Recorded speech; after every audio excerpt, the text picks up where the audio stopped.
आ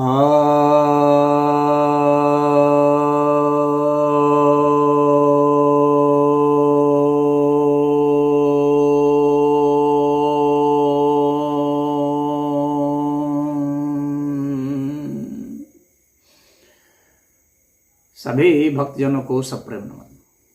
भक्तों, एक जिज्ञासा ही है कि इतने इतने अवतार आए, ऋषि महर्षि आए, पैगंबर आए, विचारक आए, विद्वान आए, किसी ने भी गरीबी क्यों नहीं दूर की? भगवान तक आए, क्यों नहीं गरीबी दूर की?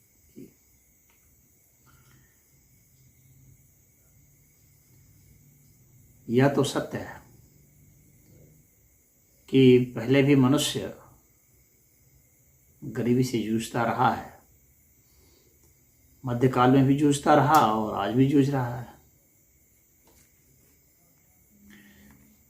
और इतने इतने अवतार, ऋषि, पैगंबर, विचारक, जैसा कि बताया आपने, वैसे आए हैं लोग। और आप देखेंगे कि उनमें से अधिकतर लोगों के प्रयास जो हैं वे तो इस संसार के नज़रअंदाज करने के ही रहे हैं। उनमें से कितने स्वयं धनी भी रहे हैं, राजे महाराजे तक रहे हैं। उन्होंने प्रजा का पालन किया है, रक्षा की है, उन्हें सत्कर्मों में लगाया है, अच्छे कर्मों में लगाया है। लेकिन उनके ऐसे प्रयास नहीं रहे संतोषजनक जिससे कि गरीबी दूर हो जाए। उन्होंने इस पर फोकस नहीं किया या कम किया।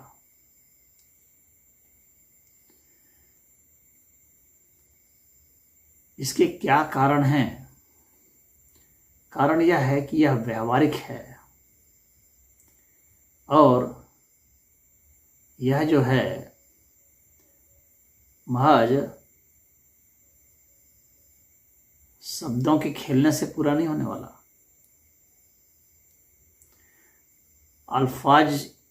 अल्फाजी हम करते हैं, उससे गरीबी दूर नहीं मिट जाएगी।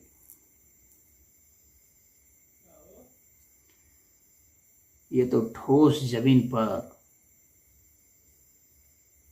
उतारना होगा, किसी सिद्धांत को, किसी नियम को, किसी कर्म को, किसी विचार को। विचार को धरती में उतारना होगा तो प्रथम तो विचार ही नहीं दिए, धरती पर उतारने की तो बात ही दूसरी रही। हल्के फुल्के विचार दिए हैं जिसमें कि व्यक्तिगत प्रयासों की कुछ बात जरूर है। धन की महत्ता भी समझाई है सारे अर्थशास्त्रियों ने। लेकिन जितने भी रहे जिन्होंने अर्थ के विषय पर चिंतन किया, तो उन्होंने अपने समय के जो संभ्रांत लोग थे, अमीर लोग थे, प्रभावी लोग थे, उनके पक्ष में ही सिद्धांत और नियम बनाए।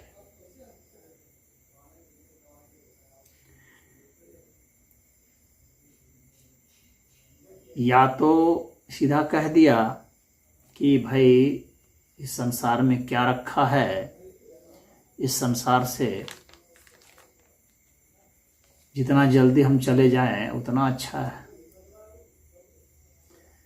मरने की बात की, स्वर्ग की बात की, धन को छोड़ने की बात की।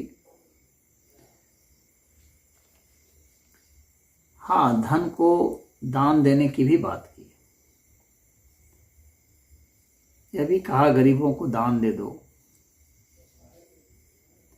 तो यह नियम बनाया भी गया कि कुछ गरीबों को दान दे देना चाहिए।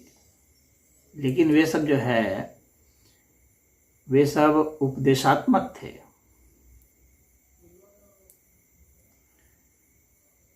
शासन की तरफ से, राजाओं की तरफ से इस तरह से कोई व्यवस्था नहीं दी गई, राजाओं के लिए कोई व्यवस्था नहीं दी गई कि राजा को क्या करना चाहिए,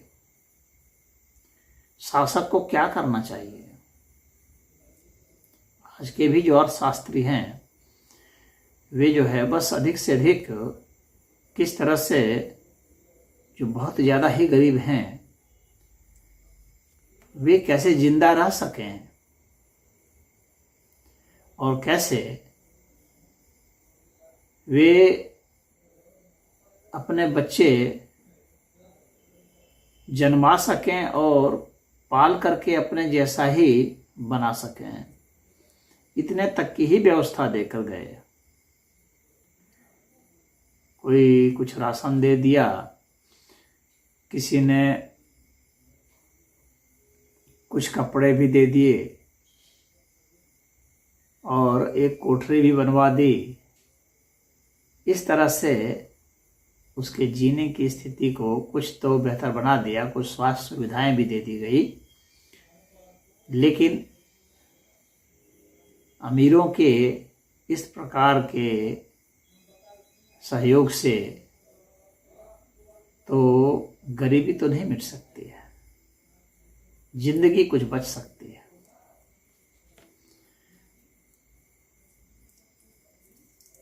कार्ल मार्क्स ने वैसे कोशिश की कुछ हद तक, इस मामले में कार्ल मार्क्स की सराहना की जानी चाहिए कि उन्होंने उस विषय में चिंतन किया। भले उनका चिंतन कुछ जो है फ्लॉ के साथ था, उसमें त्रुटियां थी, लेकिन प्रयास तो अवश्य था, यह तो मानना ही पड़ेगा। और जो बाकी अर्थशास्त्री हैं, बहुत सारे अर्थशास्त्री हैं जो नोबेल पुरस्कार पाते हैं, बहुत सारे विद्वान हैं जो इस पर चर्चा करते हैं, लेकिन एक ठोस रणनीति, एक ठोस विचार, एक ठोस फार्मूला जिसके आधार पर गरीबी मिटाई जा सके, तो उसका निर्धारण नहीं किया गया। पहले तो गरीबी को परिभाषित ही नहीं किया गया है, व्याख्यायित ही नहीं किया गया सही ढंग से। अपने अपने मन से सब कुछ कुछ कहते हैं। तो आखिर जो विश्व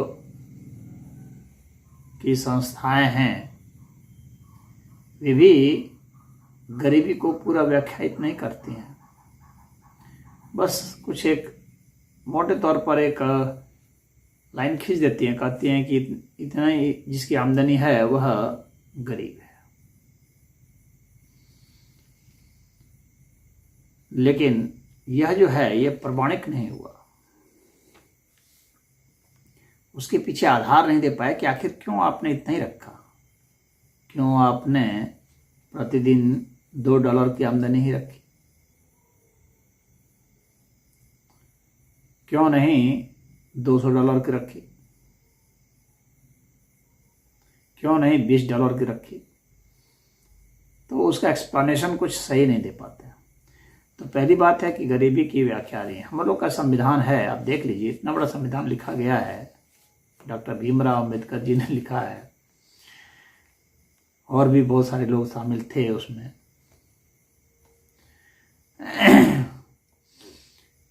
उसमें गरीबी से मुक्ति कैसे मिले, कैसे गरीबी दूर हो, इसका कोई उपाय है? कुछ नहीं है। तो संविधान में भी नहीं है, पहले भी कुछ नहीं था। बुद्ध आए गरीबी मिटाने के लिए, क्या कहे? कुछ नहीं, सबको कटोरा थमा दिया, यानी जिसके पास कुछ था भी उसको कटोरा थमा दिया, यानी सबको गरीब बनाने की एक व्यवस्था हो गई।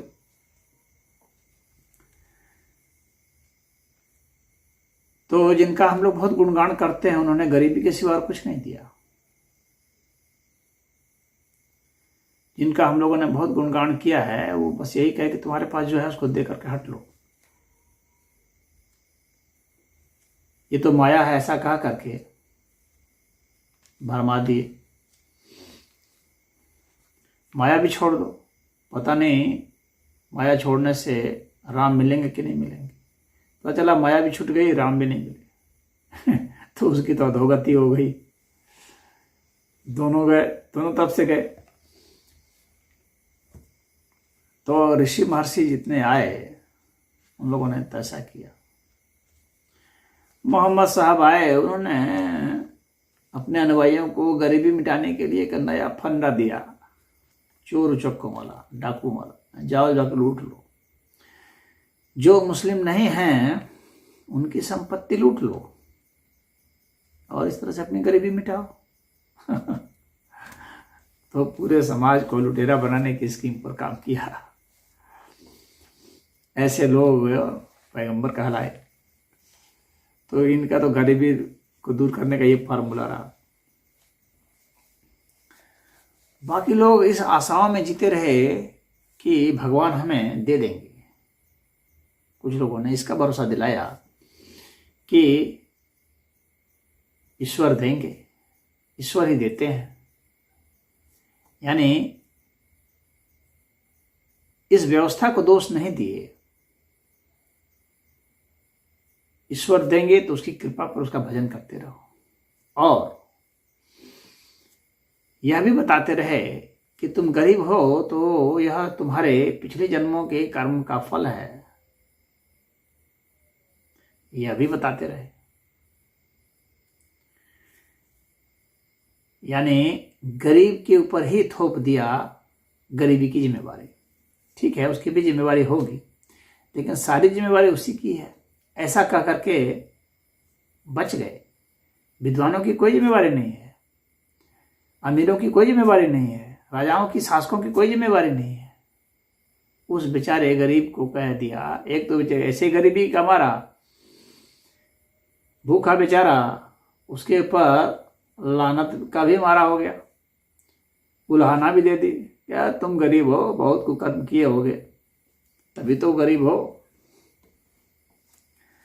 तो ऐसा कह करके कुछ लोगों ने उसका मजाक ही उड़ाया। गरीबी तो दूर नहीं की, मजाक ही उड़ाया। तो किसी ने कटोरा पकड़ा दिया, किसी ने लुटेरा बना दिया, किसी ने मजाक उड़ा दिया, किसी ने उसी पलाना थोप दी, किसी ने बहुत दया करके कहा कुछ दान दे दिया करो, और किसी ने कहा भगवान को जपो कुछ मिल जाएगा। और ऐसे ही जो अर्थशास्त्री आज आए वो उन्होंने शासकों को भगवान बना दिया। और उस भगवान से कहा अर्थशास्त्रियों ने कि कुछ दे दिया करें, कुछ इनको जीने खाने के लिए दे दिया करें। तो सब्सिडी दी जाने लगी और कुछ ना कुछ उनके जीवन यापन के लिए, जो बहुत भूखमरी से ग्रस्त हैं, तो कहीं अन्न थोड़ा सा दिया जा रहा है, राशन में चावल दे दिया 4 किलो, तो कुछ दाल दे दिया, कुछ आटा दे दिया, तो किरासन तेल दे दिया, तो थोड़ी 1-2 किलो चीनी दे दी। अरे भैया, इससे गरीबी मिटेगी क्या? इससे तो गरीबी नहीं मिटेगी। गरीबी कैसे मिटेगी? तो गरीबी की व्याख्या पहले होनी चाहिए कि एक विचार से दूसरे विचार के मध्य जो अंतर है वह आपको समझना जरूरी है। एक व्यक्ति की प्रतिभा दूसरे व्यक्ति की प्रतिभा में जो अंतर है वह समझना होगा। एक व्यक्ति कमाई दूसरे व्यक्ति कमाई में जो अंतर है वह समझना पड़ेगा। शासकों की जो व्यवस्था है, इन सब की व्यवस्था है, इसको समझना पड़ेगा। काफ़ी यह जटिल मामला है, लेकिन इसका सार संक्षेप जो मैंने निकाला हुआ यह है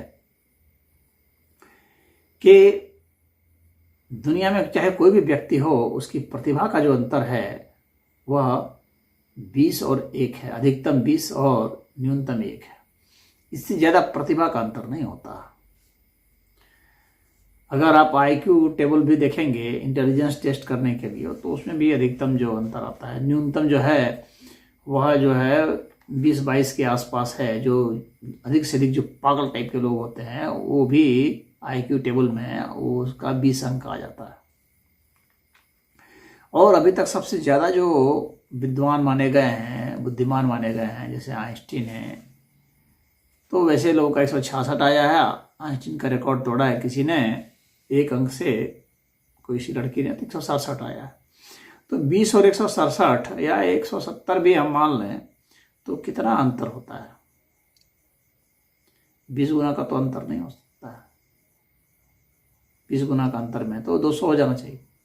और 200 में जो आईक्यू टेबल बनाने वाले हैं उनका कहना है कि अगर 200 का अंतर हो जाता है तो वह व्यक्ति, वह जो है, उसका माइंड जो है इस यहाँ से डायमेंशन से ही अलग हो जाएगा, उसका इंटेलिजेंस लेवल इतना हाई हो जाएगा, यानी वो इस धरा का आदमी एक जैसा नहीं रह जाएगा।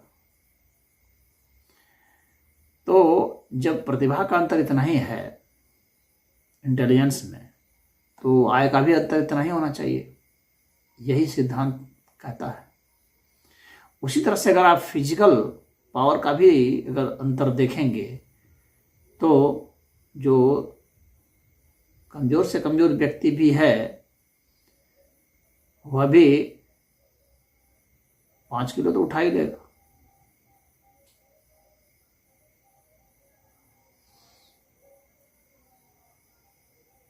पाँच किलो से लेकर 10 किलो तक तो उठा ही लेता है साधारण सा कमज़ोर आदमी भी, वो तो वजन कोई ज़्यादा नहीं होता। और अगर विश्व कीर्तिमान का भी देखें तो वो 150 और 180 किलो के आसपास ही उठा पाते हैं, उससे ज़्यादा तो नहीं उठा पाते। तो इसका जो अंतर है वह 20 गुना से अधिक का तो नहीं आता। कहने का तात्पर्य है कि प्रतिभा का अंतर 20 गुणे से ज़्यादा नहीं है, चाहे शारीरिक लेंगे तो, चाहे आप वैचारिक लेंगे यानी इंटेलिजेंस के आधार पर लेंगे तब भी। तो अब इनकी आय जो है वह भी इसी अनुपात में होनी चाहिए, वही न्याय संगत होगा, यानी 20 और 1 के अनुपात में। तो सिद्धांत तो यही हुआ कि सभी लोगों की संपत्ति दर्ज कर ली जाए, चल है, और दर्ज करके कंप्यूटर में देखा जाए कि अंतर कितना है। अगर आज हम अंतर देखेंगे तो लाखों गुना का अंतर पाया जाएगा संपत्ति में, जबकि प्रतिभा का अंतर हम देख रहे हैं 20। तो जाहिर सी बात है कि इस अंतर को पाटना पड़ेगा। तो कैसे पाटेंगे? तो सबसे अमीर आदमी के खाते से सबसे गरीब आदमी के खाते में धन ट्रांसफर किया जाए, संपत्ति ट्रांसफर किया जाए, ऑनरशिप ट्रांसफर किया जाए, चाहे वो किसी शेयर के रूप में हो, चाहे बॉन्ड के रूप में हो, चाहे गोल्ड के रूप में हो ऑनरशिप के अर्थ में, चाहे लैंड प्रॉपर्टी के रूप में हो, चाहे कैश के रूप में हो। यह अंतर पाटना यह सरकार की जिम्मेवारी है, शासक की जिम्मेवारी है। और सरकार यह तक क्यों करेगी? भाई सरकार तो, जो नेता सब होते हैं तो गुलाम होते हैं उद्योगपतियों के, पूंजीपतियों के, अमीरों के। तो वे तो ऐसा करने से रहे, क्योंकि अमीर लोग ने पैसा देते हैं चुनाव लड़ने के, तो वे ऐसा क्यों करेंगे? तो ये जो नेता लोग हैं ये वोट के लिए जनता के ऊपर निर्भर रहते हैं। तो जाहिर सी बात है कि अगर जनता इतना एकजुट हो जाए कि अपने वोट को उसी को ट्रांसफ़र करे, उसी पार्टी को जो कहे कि नहीं ये जो है हम ये करेंगे, ये उसका मुद्दा हो, और जनता इतना लामबंद हो जाए, तो ऐसा लामबंद हो सिर्फ इस मुद्दे पर और वोट दे, यह करना बहुत ज़रूरी है। लेकिन यहाँ तो जनता बहुत चीज़ों में बटी हुई है। कोई किसी पार्टी का समर्थक है जाति के कारण, कोई किसी पार्टी का समर्थक है, कोई धर्म के कारण किसी पार्टी का समर्थक है, कोई क्षेत्र के कारण किसी पार्टी का समर्थक है, तो कोई भाषा के कारण किसी पार्टी का समर्थक है। तो कई कई कारणों से समर्थक हो जाते हैं। फिर कोई शराब के कारण किसी को कहीं वोट दे देता है, कोई चुनाव के समय में एक आध हज़ार रुपया पा गया दे दिया, किसी ने साड़ी पा ली तो उससे दे दिया, किसी को थोड़ा सा और भी कुछ दे दिया, किसी को किसी ने मुर्गा खिला दिया। तो भिन्न भिन्न कारणों से दे देते हैं लोग वोट। इन सबको समझाना कि भैया इन सब से तुम्हारी गरीबी नहीं मिटेगी, गरीबी का मजाक ही उड़ेगा, तुमको देना पड़ेगा वोट सिर्फ और सिर्फ इस मुद्दे पर कि आनुपातिक समाजवाद लागू किया जाए, यानी खाते से धन ट्रांसफ़र किया जाए। और आज के टेक्नोलॉजी के युग में तो ये आसान है करना। यहाँ तो खाते से खाते में धन आराम से आ जाता है, ऑनरशिप भी आराम से आ जाता है। शेयर तो आजकल खरीद लिए जाते हैं, शेयर बॉन्ड कुछ भी है आप ऑनलाइन खरीद लेते हैं, तो पैसे तो ट्रांसफ़र हो जाएंगे, शेयर ट्रांसफ़र हो जाएगा, हर कुछ ट्रांसफ़र हो जाता है, सब वैल्यू ट्रांसफ़र हो जाएगा। तो अब तो आसान है इसको लागू करना तकनीकी रूप से।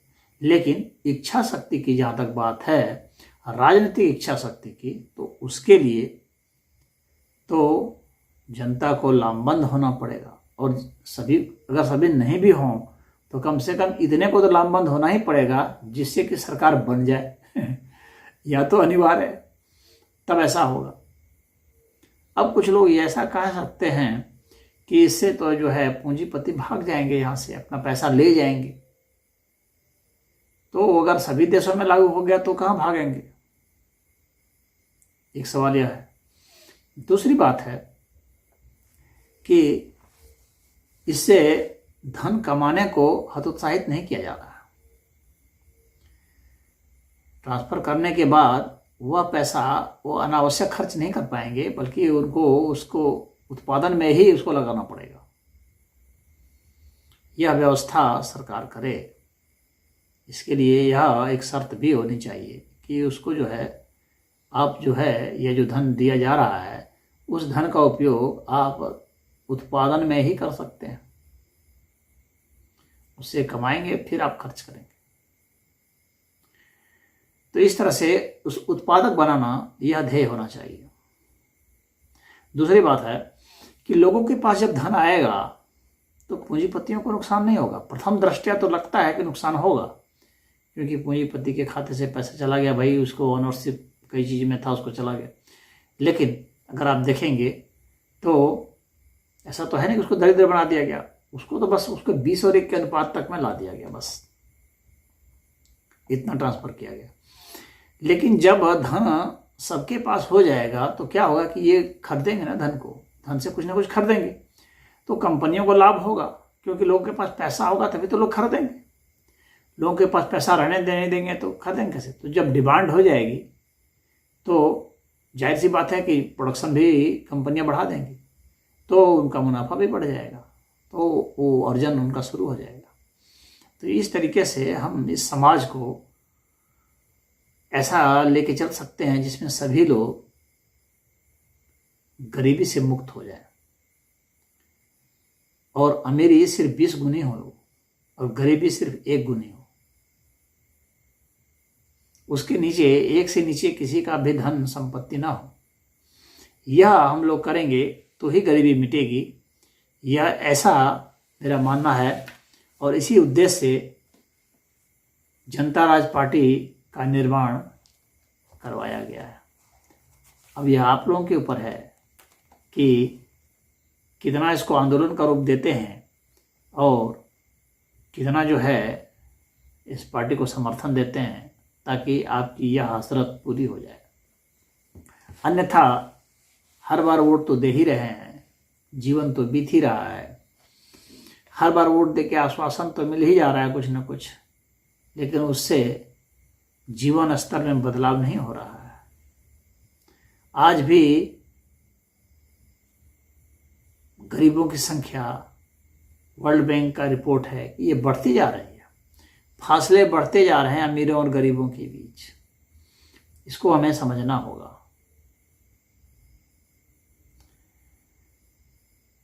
तो यह जो अंतर है इसको पाटने के लिए आवाज़ उठानी होगी। और जो साधारण मध्यम वर्ग है वह तो सबसे ज़्यादा पीड़ित है। मध्यम वर्ग को, जो अति गरीब लोग हैं, उनको देख करके ऐसा लगता है कि वे थोड़ा सा अच्छी स्थिति में है, तो उनको लगता है मैं अमीर हूँ, लेकिन नहीं, आप बहुत गरीब हैं। आपने चूंकि इतने ही ज़्यादा गरीबों को देख लिया है कि आपको लगता है कि आप अमीर हैं, लेकिन आप अमीरों को नहीं देखे हैं। आप अमीरों को देखेंगे तो आपको पता चलेगा कि आपकी वास्तविक स्थिति क्या है। तो जो मध्यम वर्ग है, जिसके पास थोड़े बहुत खेत हैं, तो वो सोचते हैं कि हम लोग अमीर हैं, लेकिन जो वास्तविक मापदंड है उसके हिसाब से आप गरीब हैं।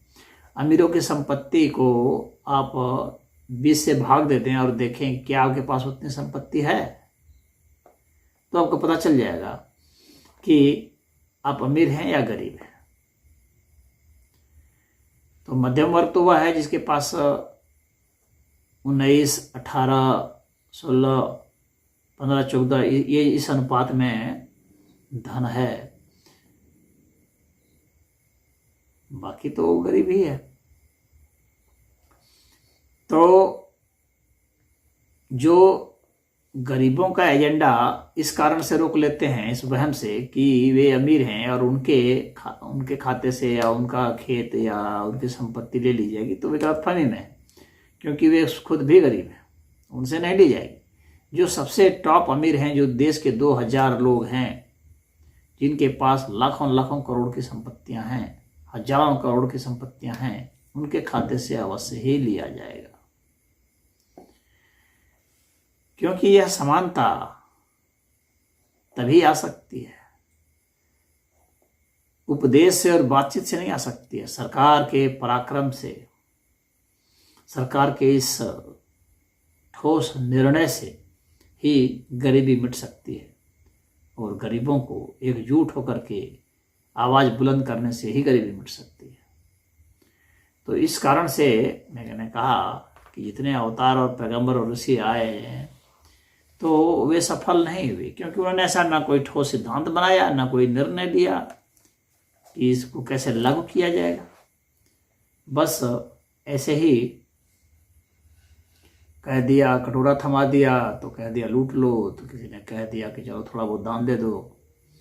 मंदिरों में लाइन लगा दिया गया है, मंदिर से बाहर निकलने वाले लोग कुछ कुछ प्रसाद दे रहे हैं। कभी कभी यज्ञ वगैरह का कार्यक्रम होता है, वहाँ भीड़ लग जाती है, चलो भाई गरीबों को कुछ खिला दो, इससे गरीबी थोड़ी मिटेगी। तो आवाज़ बुलंद करना सीखना होगा, और जो सबसे ज़्यादा हाशिए पर हैं उन्हें सबसे ज़्यादा चिल्लाना पड़ेगा। जब तक बच्चा चिल्लाता नहीं है तब तक उसे माँ भी दूध नहीं पिलाती है। तो आपकी सरकार भी आपकी क्यों सुनेगी जब तक आप खुद चिल्लाएंगे नहीं। तो सारा जो डिस्कोर्स है, इस देश के जो नैरेटिव हैं, वे अलग मुद्दे पर चले जाते हैं। कोई राष्ट्रवाद की बात करेगा, कोई आतंकवाद की बात करेगा, कोई किसी की बात करेगा। गरीबी कैसे मिटेगी इसकी चर्चा नहीं होती है। अधिक से अधिक होगी तो महंगाई की चर्चा हो जाएगी। महंगाई तो कोई मुद्दा ही नहीं होता है। महंगाई तो सप्लाई और मांग के आधार पर, डिमांड के आधार पर है, सप्लाई और डिमांड के आधार पर है। जो चीज़ आपको महंगी लगती है, क्या वह अमीरों को भी महंगी लगती है? आपके पास कितना पैसा है इसके आधार पर ही तो है कि आपको वह चीज़ महंगी लगती है या नहीं लगती है। अगर 20 रुपया किलो चीनी है, आपके पास 10 रुपया है, तो चीनी आपके लिए बहुत महंगी है। लेकिन अगर आपके पास 1000 रुपया है तो चीनी आपके लिए क्या है? कुछ नहीं। आप नहीं चिल्लाएंगे, आप महंगाई की दुहाई नहीं देंगे। तो कहने का मतलब है कि महंगाई वाले भाषण पर मत जाइए ज़्यादा। गरीबी कैसे मिटेगी, हिस्सेदारी कितनी होगी, उस पर जाइए, और आपको काम का अधिकार मिले इस पर जाइए। रोजगार का मेरा मतलब सिर्फ नौकरी से नहीं है, बल्कि आपको बिजनेस का वो मिले, फंड मिले, जिससे कि आप बिजनेस कर सकें। फंड मिले, प्रशिक्षण मिले, तो वह भी ठीक है। आप प्रोडक्टिव क्लास बनिए, सिर्फ खपत वाले ग्रुप में और खर्चा वाले ग्रुप में नहीं रहिए। लेकिन भागीदारी तो अनिवार्य है, क्योंकि समाज में भागीदारी क्योंकि समाज में जो धन आता है, यह धन आप कुछ खरीदते हैं तभी धन का सृजन होता है। आपका भी सहयोग होता है, और आपका जितना सहयोग होता है उत्पादन में और उसके खपत में, उसके कारण ही धन का सृजन होता है। अधिक खपत करने वाला ही नहीं होगा तो धन का सृजन कहाँ से होगा? खरीदने वाला ही नहीं होगा तो कंपनियां बना के ही क्या करेंगी? सामान तो अंत में बन करके सड़ जाएगा, खराब हो जाएगा, कोई खरीदने वाले नहीं रहे, इसीलिए तो मंदी आ जाती है। तो यह भी समझना चाहिए कि जनता की भूमिका है धन के उत्पादन में, धन के सृजन में, धन को बढ़ाने में, तो उनकी जो भागीदारी है उसके हिसाब से उनकी हिस्सेदारी भी होनी चाहिए। यही न्याय संगत है। और यह मांगना जो हाशिए पर है उन्हीं का मुख्य काम है। आप सोचें कि कोई जनप्रतिनिधि आपके लिए आवाज़ उठाए तो यह तो दिवा स्वप्न जैसा है। जो वास्तव में हितैषी होगा आपका वही आवाज़ उठाएगा। जो आवाज़ नहीं उठाएगा, जो समर्थन नहीं करेगा, जो बहाने करेगा, आप समझ जाइए वो आपका हितैषी नहीं है, वो आपका मसीहा नहीं है, वो आपका प्रतिनिधित्व नहीं करता है, वो उसको आपके दुख दर्द से, गरीबी से कोई लेना देना नहीं है। वह सिर्फ अपने कैसे विधायक बन जाए, कैसे मंत्री बन जाए इसकी जुगत में है, कैसे सांसद बन जाए, कैसे मुख्यमंत्री बन जाए, कैसे प्रधानमंत्री बन जाए। तो ऐसे से आपको सावधान रहने की जरूरत है और आपको संगठित होकर के प्रयास करना पड़ेगा। और संगठित होने का जो ध्रुव है, जो केंद्र है, उसी को जनता राज पार्टी नाम दिया गया है। आप उसे केंद्र बनाएंगे, आपका भाग्य बदल जाएगा। लेकिन भाग्य को बदलने के लिए आपको कर्म करने पड़ेंगे। निकम्मा बैठने से नहीं होगा, आपको समर्थन करना पड़ेगा, वोट देना पड़ेगा, सभा करनी पड़ेगी, रैली करनी पड़ेगी, बैठकें करनी पड़ेंगी, तब होगा। इतना आसान भी नहीं है। तो समाधान के अर्थ में मैंने समझा दिया है। मुझे उम्मीद है जो हाशिए पर लोग हैं उन्हें इस विषय पर विचार करना चाहिए। हरि ओम।